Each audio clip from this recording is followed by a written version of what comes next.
시청자 여러분 안녕하십니까. 저희 경제시사 토크 사이다 지금부터 출발하겠습니다. 저희 사이다가 이번 주부터요 몇 차례에 걸쳐서 마켓 리더를 모시고 직접 그분들의 의견을 들어보는 마켓 리더에게 듣는다 시간을 마련하고 있는데, 오늘 저희가 초대한 마켓 리더는 중국이 본격적인 구조조정을 하게 된다면 한 차례 글로벌 금융위기가 발생할 수 있겠지만 이 시점을 이용해서 국가도 불을 쌓고 또 개인도 불을 쌓아야 한다고 누차 주장을 하고 계시는 분이 있어서 한번 모셔봤습니다.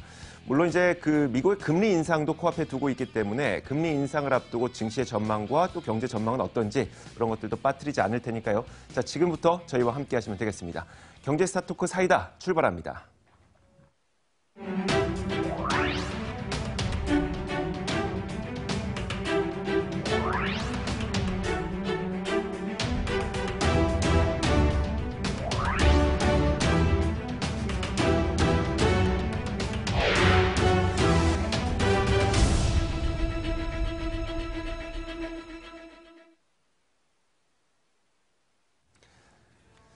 자, 오늘 마켓 리더에게 듣는다 두 번째 시간을 마련했습니다. 오늘 저희가 마켓 리더를 모셨는데요. 바로 서강대학교 경제학부 김영익 교수 모셨습니다. 어서 오세요.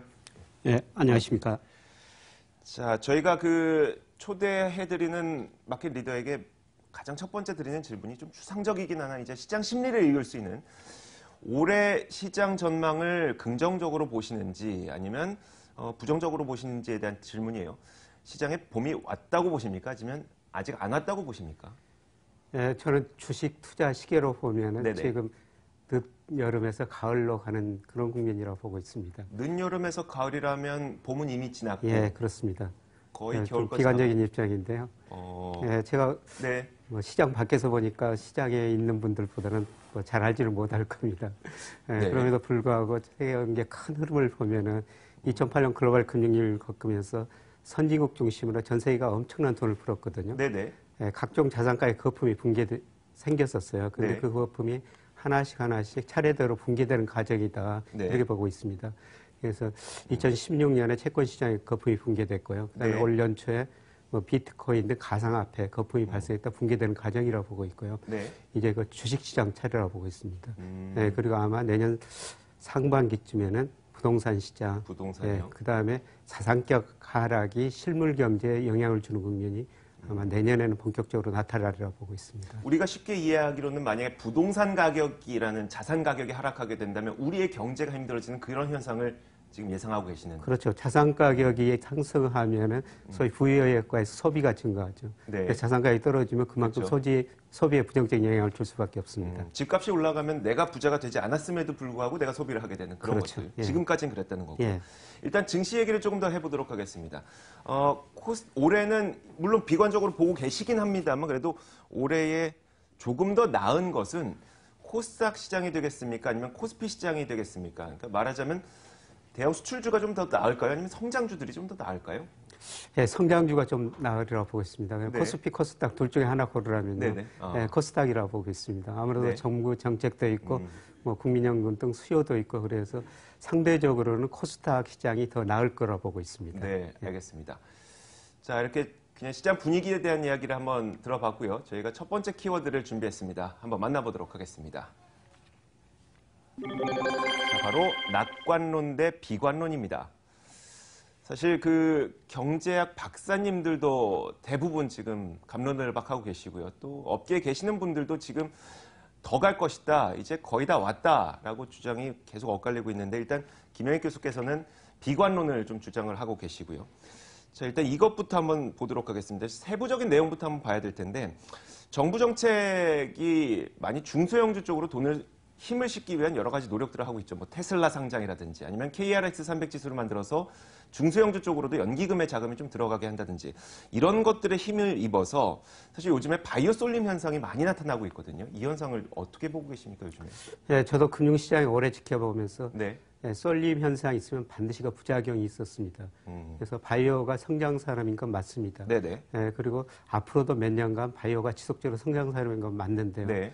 예, 쏠림 현상은 저는 항상 바람직하지 않다 생각하고 있고요. 바이오 중에서도 이제 차별화될 거라고 보고 있습니다. 네. 과연 실체가 있는 바이오냐, 실제로 실적으로 연결된 바이오냐, 이제부터는 그런 차별화된 시장 모습이 나타나지 않을까 그렇게 생각합니다. 그 차별화된 모습은 어떤 걸 계기로 실제로 나타나게 될까요? 지금 바이오 주가가 뭐 PER 같은 거 여러 것 실적에 비해서 가대평가된 건 사실이죠. 몇백 배는 물론이고 몇천 배 가는 것들도 있으니까요. 그래서 거기서 과연 그 실체가 있는 것인가, 그 바이오 기술이 실적으로 연결될 것인가, 아마 이런 것들이 가격 결정에 이제 중요한 영향을 미칠 것 같습니다. 다 같이 오르기보다는 차별화돼서 이제 오르라고 보고 있습니다. 물론 굉장히 중요한 이야기이긴 하지만은 이제 만약에 그 정부 정책에 따라서 기금의 자금이 계속 들어오게 된다면 당분간은 그래도 그 차별화보다는 다 같이 올라가는 현상이 좀 더 있지 않을까. 예, 당분간 조금 더 올라갈 네네. 가능성이 있는데요. 네네. 그래봐도 제가 늘 느끼는 건 썰림 현상은 늘 문제다. 지금부터는 서서히 조심스럽게 접근해야 할 시기가 아닌가 그렇게 생각합니다. 네, 알겠습니다.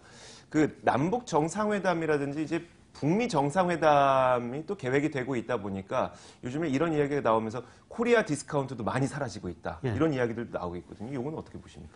네, 우리나라 PER이 잘해봤자 10배. 참 낮죠. 네. 우리나라처럼 낮은 나라가 별로 없습니다. 네. 코리아 디스카운트라고 그러는데 그 요인이 한 세 가지 정도. 네. 항상 그 북한 문제. 두 번째 한국의 지배구조 문제. 네. 그 다음에 우리나라 그 배당 성향이 굉장히 낮지 않습니까? 네. 그런데 5월까지 북미 정상회담까지 끝나면은 아마 이 문제는 상당히 해소될 거라고 보고 있습니다. 그리고 우리나라 이번 정부 들어서 기업 지배 구조 상당히 투명해지는 쪽으로 가고 있고요. 네. 그다음에 우리나라 배당 성향이 굉장히 낮지 않았습니까? 네네. 배당 성향은 잘 아시다시피 기업 순이익 중에서 배당을 얼마나 주는가. 그게 네. 우리나라 20% 중반밖에 안 되지 않습니까? 네네. 우리나라처럼 낮은 나라 별로 없죠. 그런데 지금 정책적으로도 기업들한테 배당을 더 달라 정부가 요구하고 있고요. 네. 97년 외환위기 2008년 글로벌 금융위기를 겪으면서 국민소득 분배를 보면은 기업은 상대적으로 부자가 됐고 가게는 가난해졌거든요. 네. 그래서 기업소득을 가계소득으로 이전시키려고 네. 정부가 기업들한테 임금 올려달라, 고용 투자 늘려달라, 그렇죠. 배당을 더 달라 네네. 이렇게 요구하고 있지 않습니까? 네. 그런데 뭐 임금 별로 안 올려주고 뭐 투자도 그렇게 많이 늘어나지 않고 있습니다. 결국 기업들이 배당을 줄 수밖에 없습니다. 네. 이런 측면에서 보면은 코리아 디스카운트는 어느 정도 해소될 수 있다. 특히 주식시장에서는 저는 꼭 배당 투자는 해야 된다. 이런 말씀을 드리고 싶습니다. 지금 하신 이야기는 일단 북미 관계라든지 북핵 리스크는 좀 줄어들 것 같고 지배 구조도 계속 요구를 하고 있으니까 좀 개선될 것 같고 배당도 지속적으로 좀 늘리려는 기업들의 노력들도 요즘에 보이니까요. 좋아지고 디스카운트는 사라진다는 건데 그럼에도 불구하고 증시는 좀 비관적으로 보고 계시는. 그럼에도 불구하고 제가 조금 비관적으로 보는 거는 지금 전 세계가 경기 확장 국면 마지막 국면에 있다는 겁니다. 처음에 말씀드렸습니다. 전 세계, 우리나라는 아닌데요. 네네. 전 세계 특히 미국 같은 시장들이 거품이 발생했다는 겁니다. 이 거품이 해소되면은 주식시장으로 자금이 덜 들어오고 지금 우리나라 국내 투자자들은 주식을 그렇게 많이 하지 않거든요. 외국인들이 주식을 팔 수밖에 없다. 참 우리의 환경은 좋아지는데 대의 환경은 나빠지고 있다. 이런 말씀을 드리고 싶습니다. 아무리 제품을 할인해주면 뭐하냐 그 제품을 살 사람이 없는데 이런 이야기가 되겠네요. 적절한 표현인 것 같습니다. 네, 알겠습니다. 자, 이어서 두 번째 키워드로 넘어가 보겠습니다. 공개합니다. 자, 바로 파월의 입. 이제 금리 인상에 대한 이야기입니다. 미국 금리 인상에 대한 이야기고 사실 그 이번 달에 금리 인상할 것은 거의 기정사실이에요. 뭐 여기서 안 할 것 같다고 이야기하시는 분들 거의 없으니까요. 다만 그러면 앞으로 세 차례 인상하냐, 네 차례 인상하냐 그거 갖고 이제 갑론을박을 하고 있는데 지금 미국의 금리 인상이 우리에게 중요한 이유, 그러니까 세 차례냐, 네 차례가 중요한 이유가 뭡니까, 교수님? 예, 우선 그 내일 새벽에 이제 발표가 되지 않습니까? 우선 작년 12월 달에 그 올해 경제 성장을 미국이 한 2.5%, 그 다음에 소비자 물가, 개인 소비자 물가를 한 1.9% 정도 했는데 그거를 올리느냐 낮추느냐 거기에 따라 달라 있고 저는 큰 변화는 없으리라 생각합니다. 네, 그리고 작년에 그 점도표를 보면 올해 한 세 차례 2.25%, 뭐 거기서 크게 변동하지 않으리라고 생각하고 있습니다. 그런데 이번에 금리 변화가 무슨 중요한 이야기냐면 지금 경기 확장 국면 후반에 있다는 거죠. 뭐 잘 아시겠지만 이론적으로 주가를 결정하는 거는 배당금, 그다음에 금리, 기업 수익 증가율이거든요. 배당이 들어가면 주가가 오르고 금리가 오르면 주가 떨어지고 기업 수익 증가율이 오르면 이제 주가가 오른 거 아니겠습니까? 그런데 경기 확장 국면 후반에서는 기업 이익 증가율보다 물가가 상승하고 금리가 상대적으로 더 오르게 돼요. 네. 그래서 금리가 오른 만큼 주가가 조정을 받을 수밖에 없는 이유고요. 네. 그리고 또 우리 시장에 중요한 거는 우리 기준금리 1.5%죠. 네네. 미국이 이번에 올리면은 연방 기준금리가 1.5에서 1.75% 우리보다 높아지는 거 아닙니까? 네네. 그랬을 때 과연 우리 시장에서 돈이 빠져나갈 것인가? 돈이라는 게 수익률 높은 대로 눈이 있어가지고 이동한다고 그러지 않습니까? 네. 근데 저는 그럴 가능성은 별로 낮다고 생각합니다만은 과연 금리 역전되면서 우리 금융시장에 어떤 영향을 미칠지 그것도 한번 지켜볼 필요가 있습니다. 그 연결고리를 좀 설명을 해주셔야 이해가 좀 더 쉬울 것 같아서요. 금리가 올라가게 되면, 그러니까 경기 확장의 마무리 국면에서 금리가 올라가게 되면 주가가 하락하는 현상이 발생한다. 이 연결고리를 좀 말씀해 주셔야 될 것 같은데요. 경기 확장 국면에서 소비가 많이 늘어나거든요. 네네. 소비가 많이 늘면 수요가 늘어나죠. 물가 올라가요. 그러면서 주가는 올라가겠죠. 실적이 좋아지니까. 네. 그런데 실적이 경기 확장 국면에서는 금리하고 주가가 같은 방향으로 움직이죠. 그런데 경기 확장 국면 후반에서는 물가가 더 많이 오르고 피셔 방정에서 물가가 오르면 또 금리가 더 오르거든요. 네네. 이럴 때는 기업 수익 증가율보다는 금리가 더 중요해지죠. 그래서 중요한 거는 미국 경기가 과연 경기 확장 국면 어디쯤 있는가 이게 아주 중요한 문제일 것 같습니다. 그렇겠네요. 그러니까 일단 경기 확장 국면이 거의 다 끝났어요. 그러니까 소비가 늘어날 만큼 다 늘어나서 더 이상 늘어나기 힘든 시기에는 금리가 올라가게 되면 부채 부담 때문에 오히려 사람들은 소비를 더 줄이게 되고 실적도 더 올라가지 않는다든지 혹은 정체된다든지 아니면 꺾인다든지 이런 현상이 발생할 수 있다는 말씀이시잖아요. 그럼 지금 미국 경기는 어느 정도 시점이라고 보시나요? 미국 경제 지금 굉장히 좋습니다. 네. 경기 순환을 보면요. 2009년 6월이 미국 경기 저점이었거든요. 네네. 지금까지 105개월 확장 국면을 보이고 있는데요. 미국 경제가 이렇게 확장 국면이 길었던 것은 역사적으로 두 번 있었어요. 1960년대 베트남 전쟁 때 106개월. 그다음에 1990년대 정보통신혁명이 있었죠. 그때 120개월이었습니다. 이번이 현재까지는 세 번째 긴 확장 국면인데요. 105개월이니까 당분간은 좋으니까 15개월 더 남았겠지 이렇게 단순하게 생각할 수는 없고요. 106개월보다는 더 길어지겠죠. 1900. 근데 과연 120개월 역사상 가장 긴 확장 국면을 그것보다 더 길어질 것인가? 이게 글로벌 금융시장 투자자들한테 경제학자들한테 가장 큰 관심사죠. 그런데 이번 경기 확장 국면 보면은 1990년대는 정보통신망 생산성이 증가했었습니다. 그 다음에 가계가 건전해가지고 소비를 늘린 과정이었거든요. 그런데 이번에 생산성은 굉장히 나쁩니다. 미국 생산력 별로 증가하지 않았고요.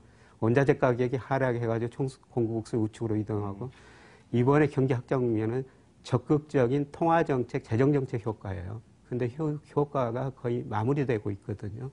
이런 측면에서 저는 경기 확장 국면이 120개월 지속될 가능성이 매우 낮다. 빠르면은 올 연말 늦어도 내년 상반기 안에는 미국 경기 정점이 도달할 것이다. 그런데 경기라는 게 오랫동안 이렇게 좋아지다가 나빠질 때는 빨리 나빠지고 특히 주식시장이 그걸 반영하거든요. 주가도 오랫동안 서서히 올랐다가 경기가 정점을 치면 급락하게 돼요.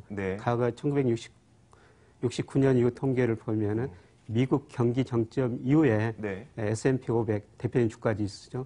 평균 11개월에 걸쳐가지고 23% 하락했었거든요. 저는 그런 국면이 좀 멀지 않았다. 이렇기 때문에 처음에 좀 비관적인 말씀을 드리는 겁니다. 그 생산성이 증가하지 않았다는 이야기를 또 하시는 분들이 꽤 많은데 그런 분들 하시는 이야기 들어보면 이제 예전에 뭐 자동차 회사 같은 GM이나 이런 회사들이 뭐 주가가 10배 정도 올라갈 때는 그만큼 생산을 많이 하니까 일자리도 많이 생성이 되고 근로자들도 많이 뽑는데 요즘에 구글이라든지 아마존이나 아니면 페이스북 이런 기업들이 주가 10배 오를 때 얼마나 많은 그 근로자들을 뽑느냐. 사실 근로자 거의 변화 없다. 그러다 보니까 생산성은 늘어나긴 하지만 실제 소비가 늘어나지 않는다 이러면서 사실 이게 정말 경제가 성장하고 있는 건지 아니면 그냥 돈이 돈을 부르고 있는 건지에 대해서 또 많이 고민하시는 분들 많이 있더라고요. 알겠습니다. 이어서 한 가지 더요. 원래 이제 경기가 좋아지게 된다면 특히 이제 돈이 늘어난 상태라면 그리고 또 금리가 올라갈 때는 그러니까 미국 경기가 상당히 좋으니까 달러에 대한 수요가 높아지면서 달러 가치는 올라가기 마련인데 또 요즘은 그렇지 않습니다. 달러 가치는 또 많이 하락한 상태고 이건 왜 그렇게 되는 겁니까? 지금 다른 선진국 금리 못 올리고 있지 않습니까? 그런데 미국은 2015년 12월부터 5차례 올리고 또 내일 올린다는 거 아닙니까? 그리고 미국 경기가 좋으면 당연히 미국 쪽으로 돈이 몰려가지고 달러 가치가 올라야 되죠. 근데 주요국 통화에 대해서 작년에 달러 가치가 한 8% 떨어지고 올해도 지금 떨어지고 있거든요.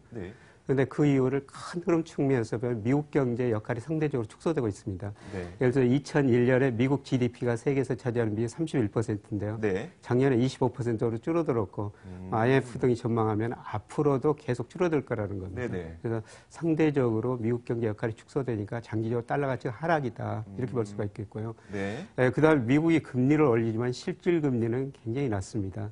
예를 들어 실질 금리라는 것은 제가 미국 국채 10년 수익률에서 소비자 물가 상승률을 뺀 걸 실질 금리라고 말씀드리는데요. 이게 1980년 이후로 한 2.9% 평균 그 정도 됐거든요. 네네. 2000년 이후로도 한 1.4% 정도 됐었어요. 네네. 근데 작년부터 올 2월까지 보면 0.2%밖에 안 됩니다. 실질 금리가 굉장히 낮다는 네네. 것이죠. 실질 금리가 낮은 이유는 물가는 오르는데 돈이 많이 풀려가지고 명목 금리는 그만큼 네네. 못 오른 게. 근데 이 실질 금리하고 미국 달러 지수하고 상관계수를 구하면 0.7 정도 나와요. 네. 거의 같은 방향으로 움직였다는 거죠. 그럼 인과관계를 분석해 보도록 실질 금리가 하락하면 달러 가치가 떨어졌습니다. 네. 그래서 지금 미국 경제가 좋은데도 불구하고 달러 가치가 하락한 이유는 미국의 실질 금리가 현재 매우 낮다 이런 측면에서 찾아볼 수가 있을 것 같습니다. 그게 낮은 게 우리한테는 어떤 의미입니까? 네. 우리한테 미국 실질 금리가 낮고 달러 가치가 하락한다는 것은 네네. 우리나라 환율이 떨어질 수밖에 없다는 것이죠. 워낙 강세요. 예, 네네. 워낙 강세죠. 그러니까 지금 우리 경제가 아주 좋아가지고 원화 가치가 오른 건 아니거든요. 환율이 떨어진 것은 네, 아니죠. 네. 예, 상대적으로 우리나라 환율은 미 달러로 표시되기 때문에 미 달러 가치가 떨어지면 우리나라 환율은 떨어질 수밖에 그렇죠. 없죠. 워낙 강세. 예, 저는 이런 추세가 앞으로 4년, 5년 정도 지속되리라 보고 있고요. 예, 그래서 현재 환율이 뭐 1,070원 정도 거기 안팎에서 움직이고 있습니다만 네. 저는 하락 추세라고 보고 있고 4, 5년 후에는 우리가 900원대도 한번 생각하고 대응해야 된다. 이런 말씀을 드리고 싶습니다. 네. 원화 강세가 계속 나타나게 됐을 때 사실 달러 약세가 나타나게 됐을 때에 대한 이야기를 해주고 계시는데 저희가 그 확인하는 차원에서 그러니까 미국 증시 전망을 그러면 마찬가지로 또 올해까지가 거의 끝 무렵이다 보시는 건가요? 예, 그렇습니다. 흔히들 그 주식시장을 산책나무 개가 주인에 네네네. 비교하고 있으니까 개가 주가고 주인이 경기라는 건데 네, 예, 미국 개가 주인에 너무 앞서가고 있어요. 네. 뭐 실러 교수가 10년 PR로 계산해봐도 너무 앞서가고 네네. 있는 거고요. 예, 저는 경제적 측면에서 미국의 S&P 500 지수를 미국의 산업 생산, 네네. 그다음에 소매 판매, 비노 고용 이거로 평가해 보는데 네. 지금도 한 25% 가대평가됐거든요. 네. 미국 주가 이렇게 가대평가된 것은 99년 IT 거품 그 이후로 네. 처음입니다. 특히 미국 주가 이렇게 가대평가된 것은 풍부한 유동성 때문이기도 하지만 네. 저는 트럼프 거품이라고 감히 이런 말씀을 드리고 싶은데요. 네. 트럼프가 여러 가지 경기를 부양하는데 그중 가장 가감한 게 법인세 인하하지 않습니까? 네, 그렇죠. 35% 최고세율이었는데 선거 공약에서는 한 15%로 내리겠다고 그랬는데 네네. 실제로 상하원에서 21%로 네네. 통과됐죠. 법인세가 떨어지니까 그만큼 기업 이익이 증가하니까 주가도 그만큼 올랐고 그다음에 주가가 오르니까 또 부의 효과에서 소비도 증가하고 네네. 그런 효과가 나타나서 주가가 오랐는데 모든 여러 가지 기업 이익이나 경제 변수에 비껴가지고 주가가 가대평가됐다는 겁니다. 네. 그리고 미국 사람들이 주식 담보대출로 또 너무 많은 주식을 사고 있어요. 네. 모든 사람이 이렇게 긍정적으로 볼 때는 조금 반대되는 시각을 가져볼 시기가 아닌가. 알겠습니다. 이렇게 생각합니다. 사실 그 김영익 교수가 좀 비관적인 이야기를 하고 있지만 사실 결론은 비관은 아닙니다. 저희가 여기에서 주식 투자의 기회를 찾아보자는 이야기를 하기 위해서 이런 이야기를 하고 있는 거니까요. 세 번째 키워드를 통해서 아마 그런 이야기를 만나보실 수 있을 것 같아요. 화면으로 만나보시죠. 바로 미국 대 중국입니다. 사실 그 김영익 교수의 이름을 네이버에서 검색을 하거나 아니면 뭐 인터넷 포털에서 검색하면 사실 중국의 위기가 찾아올 수 있다. 이 이야기가 되게 헤드라인은 많이 나와요. 그리고 오히려 그걸 이용해서 국부도 쌓고 개인도 부를 쌓아야 된다라고 이야기를 많이 하시는데 그만큼 중국에 요즘에 집중을 하고 계시는 것 같아요. 예, 그렇습니다. 저는 저희 학생들한테 네. 미국도 알고 미국 가서도 공부하는 것도 좋지만은 이제 중국을 더 잘해야 될 시기다. 네네. 그리고 중국에서 우리가 그동안 물건을 만들어서 수출해서 돈 벌었지만 네. 이제 금융을 통해 가지고 국부를 늘려야 될 시기다. 그래서 미국보다는 우리가 이제 중국을 더 잘하될 시기가 아닌가 이런 생각을 합니다. 네. 그 중국이 지금 어떤 상태인 건가요? 예, 2008년 미국에서 글로벌 금융위기가 나오고 2009년에 전 세계가 선진국 중심으로 마이너스 성장했습니다. 그런데 중국은 9% 성장했거든요. 네. 그래서 이 당시 중국만이 자본주의를 구제한다 이런 이야기까지 나왔습니다. 그런데 내용으로 보면은 사실 투자 내용, 성장 내용은 그렇게 바람직스럽지 않거든요. 예, 고정 투자가 GDP에서 차지하는 세계 평균이 한 22%인데요. 중국은 47%까지 올라갔습니다. 이렇게 투자를 많이 해서 성장한 거죠. 근데 투자를 많이 했다는 것은 기업 생산 능력을 늘려놨다는 건데요. 그러니까요.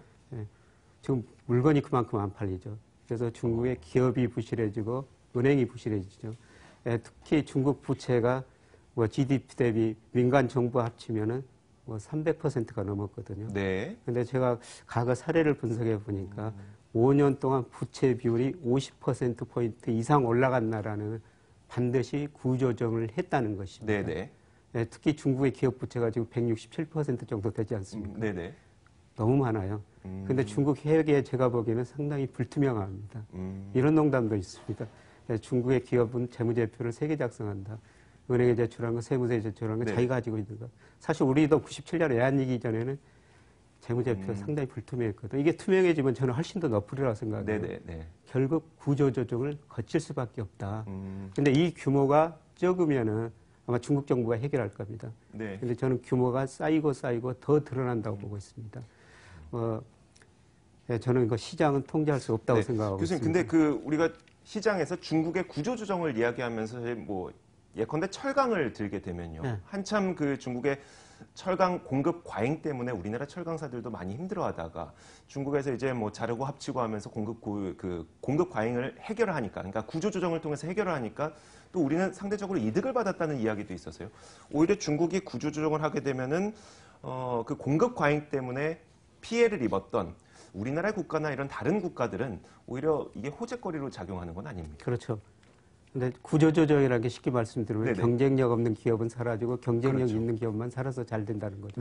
말씀하신 것처럼 철강 지금 많이 없어졌으나 지금도 제가 생각하기에는 없어질 기업들이 더 많습니다. 그런데 제가 예상하는 것은 지금 철강뿐만 아니라 중국의 모든 산업에서 구조조정이 이루어질 거라는 겁니다. 네, 그러면 중국에 이제 구조조정을 하게 되면 기업들이 많이 없어지고요. 중국의 투자가 줄어들고 그다음에 구조조정 당한 기업들에서 근로자들이 없어지면서 소비자들도 많이 이제 일자리를 잃게 돼서 소비자가 줄어들 수밖에 없습니다.